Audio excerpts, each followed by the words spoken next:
Hey guys, B Gamer here, and we're gonna get into a topic of discussion where that a lot of people want to hear: Michael Jordan or LeBron James.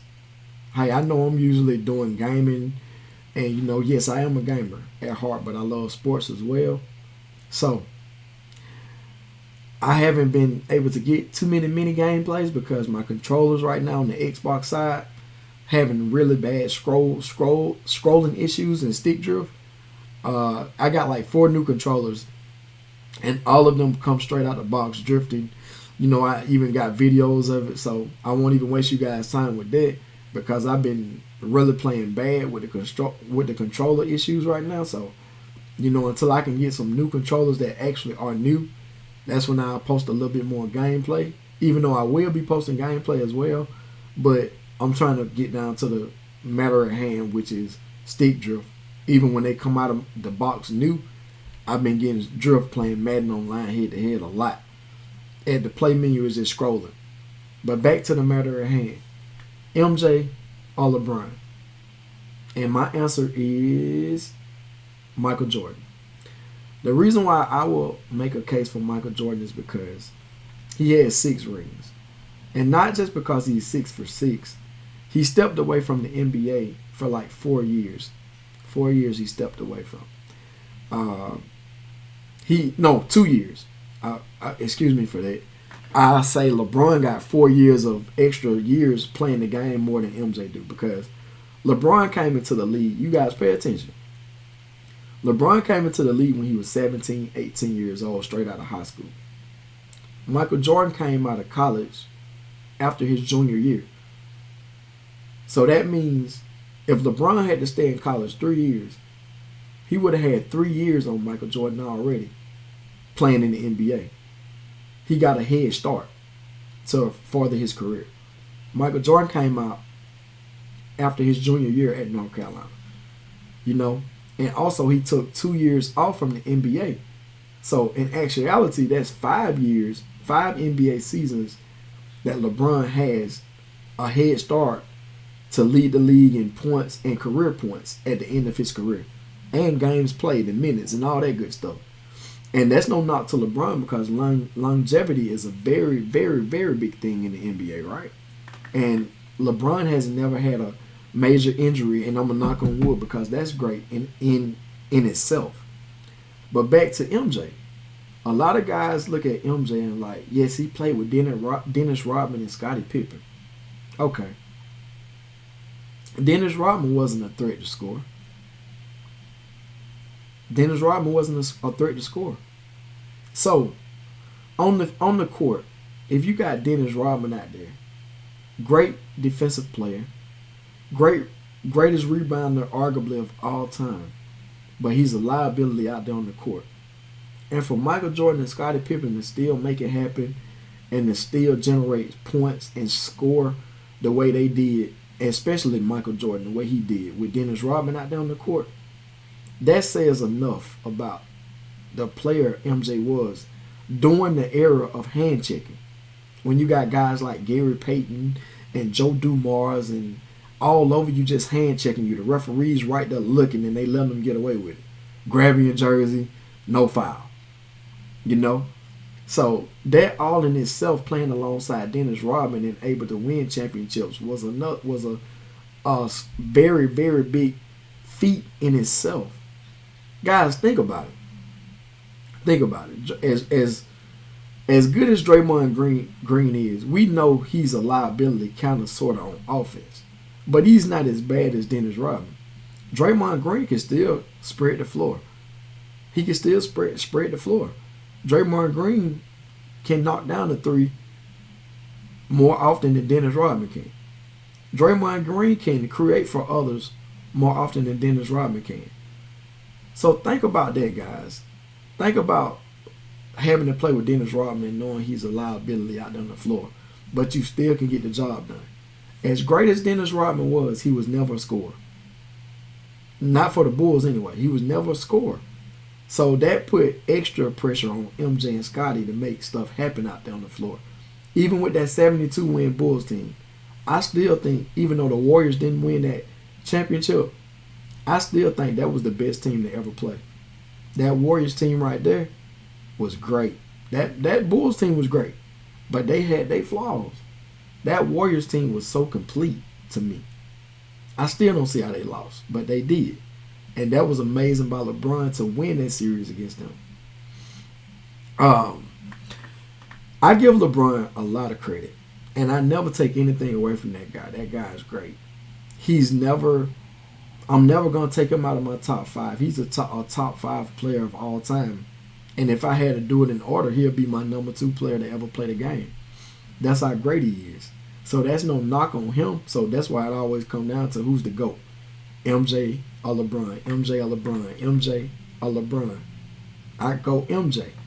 A lot of people say Michael Jordan didn't play anybody. I wish you guys would go do your research and just really take your time out to watch those teams he played. The Pacers were no slouch.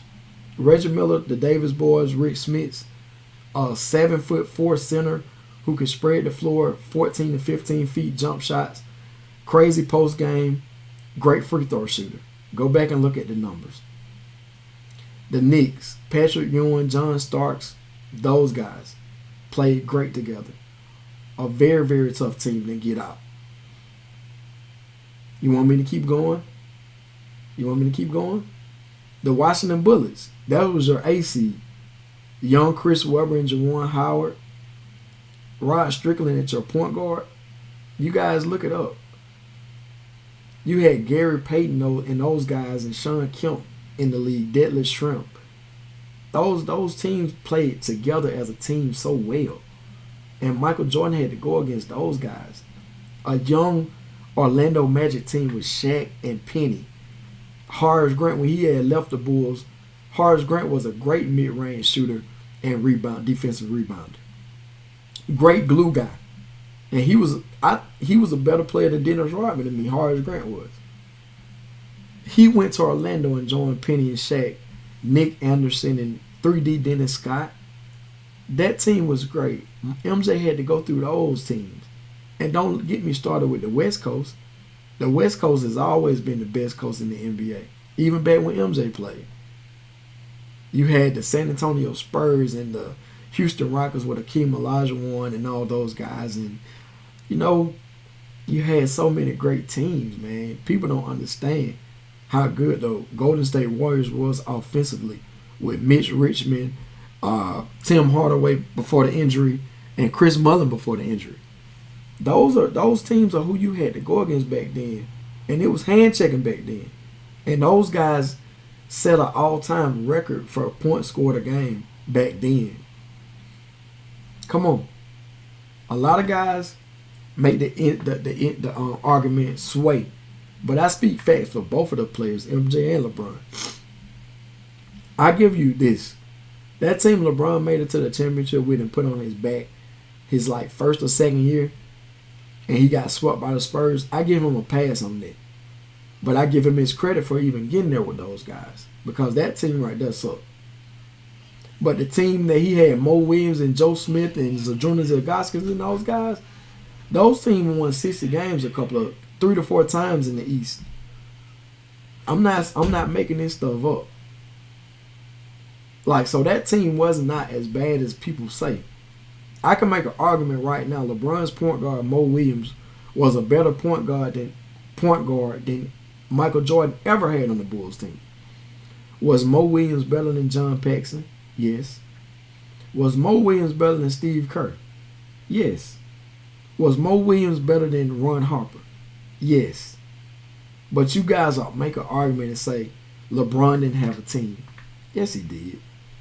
Those Cleveland teams that he had wasn't that bad. Joe Smith was not that bad. Zydrunas Ilgauskas was a 7'3" center that can hit the mid-range and all that good stuff. When has Michael Jordan ever had a center like that? Come on. Besides Tony Kukoc and Scottie Pippen, who did you fear on the Bulls team offensively besides those guys? Everybody else was really a role player, spot-up shooter, defensive player. But they got the job done because they played as a team. That's what guys don't understand. Like, for Michael Jordan to win those games with that team, and I'm not saying that they were a bad team, but they wasn't that great. MJ put them over the top, him and Pippen. That's how great they were together as a duo.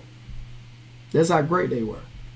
Like, LeBron joined Miami Heat team because he could not beat the Celtics.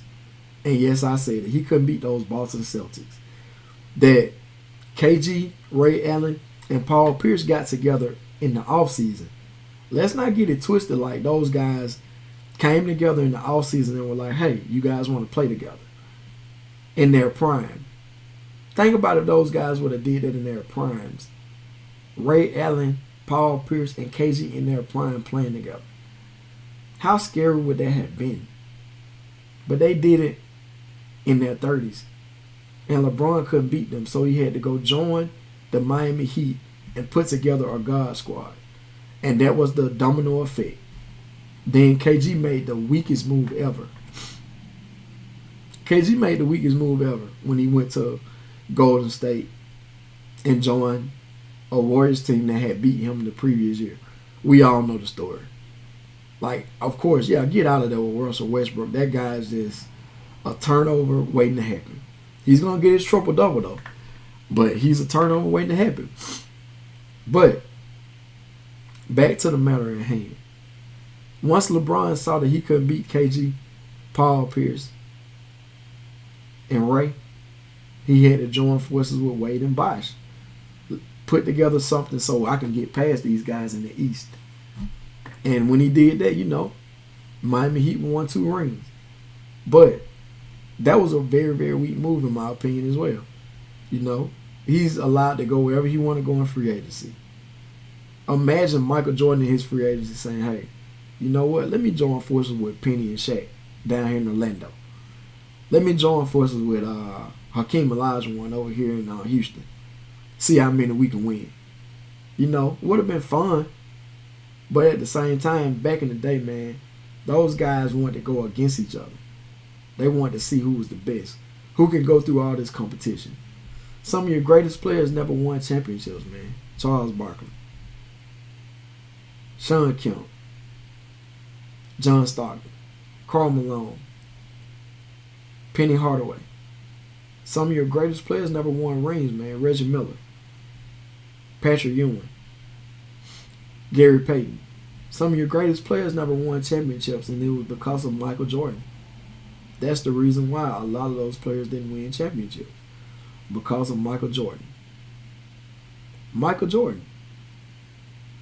My top 5 will always be, no particular order, Michael Jordan, LeBron James, Hakeem Olajuwon, Kareem Abdul-Jabbar, and Steph Curry. Yes, Steph Curry. Steph Curry is already in my top 5 of all time. Steph Curry. I repeat, Michael Jordan, LeBron James, Hakeem Olajuwon, Kareem Abdul-Jabbar, and Steph Curry. I know you guys will argue it, but, you know, KD is right on the bridge. He's like my number 6. But if I did a top 10, you know, KD would be in there. Definitely KD would be in there. For sure. But the reason why I take MJ over LeBron is because he got 6 rings in less playing years than LeBron. He had 6 rings of less playing time than LeBron. He had 6 rings in the NBA back then where you couldn't just get together and just form super teams and get together and play with players that you think you would mesh with. He didn't do that. He stayed the course with the Bulls and made something happen. And I know guys don't want to hear this, but Kobe Bryant, one of the most famous players, and rest his soul. Kobe Bryant was on radio on an interview asking for a trade. He wanted to get out of LA. Then LA got their act together. They brought Paul Gasol there, Jerry West pulled one of the most rabbits out of hat moments ever in the NBA by getting Paul Gasol from the Memphis Grizzlies, Andrew Bynum before his injuries and knee and all that stuff. Great rebounding scorer. He had Trevor Ariza, Derek Fisher, a great glue guy, and they put together a great team after Shaq. So, Kobe did get on air. So we can't say Kobe just stuck with the Lakers like, Kobe kind of did some stuff that LeBron did. He wanted to get out of LA when he kind of saw, hey, maybe my window is closing without Shaq now, when he had to play with Smush Parker and those guys. And that was the greatness of Kobe, to still get them to the playoffs and stuff like that. But he just couldn't succeed with that team. So I could see LeBron wanting to get out of Cleveland. It just was how he joined Bosh and Wade in doing so. In their primes. They should have won more than 2 championships. They should have won more than 2, but he didn't. So, LeBron still has his 4 rings. You can't take that away from him. No matter how much I might want to poo-poo it and say him playing with the Heat kind of like tarnished it. Nah, he earned them. I don't think the ring that KD won with Golden State really counts, though. That don't count to me. Look who you played with, bro. So I'm going to always stay with MJ when it comes to the GOAT status. Not taking anything away from LeBron. He's my number 2 player of all time. So, hey, if you guys want to chime in, comment anything. That's what I don't like about a lot of YouTubers, man, because once they get a lot of subscribers, they change. And a lot of them say they won't change at the moment when they're a small YouTuber. But even if I was to get big and subscribers, and I won't change. I like to see people interact with me. Long as you ain't talking about me or cussing me out or, bringing religion or sexual orientation into a conversation with me. Like, we can talk about whatever. You can insult me. You can dislike my video. It's free to do all that stuff. I won't take any of that personal. Any of it personal. Hey, but we can agree to disagree. MJ's the GOAT. Because I said so. Nah, I'm just playing. But you guys are entitled to y'all opinion as well. But hey, on that note, I'm going to get up out of here. LeBron, no knock on him. LeBron's a great guy. I love that about LeBron as a man. LeBron looks like the type of person that you can go up to and say, man, what's up? And dap him up. And it's like he'll say what's up back to you. Like, he's like a real person, So that's what I love about him the most. Never no knock on LeBron. But MJ, he will never be. On that note, I'm going to get up out of here. Like, subscribe, comment, whatever you guys want to do. Be Gamer here, and I'm out. Peace.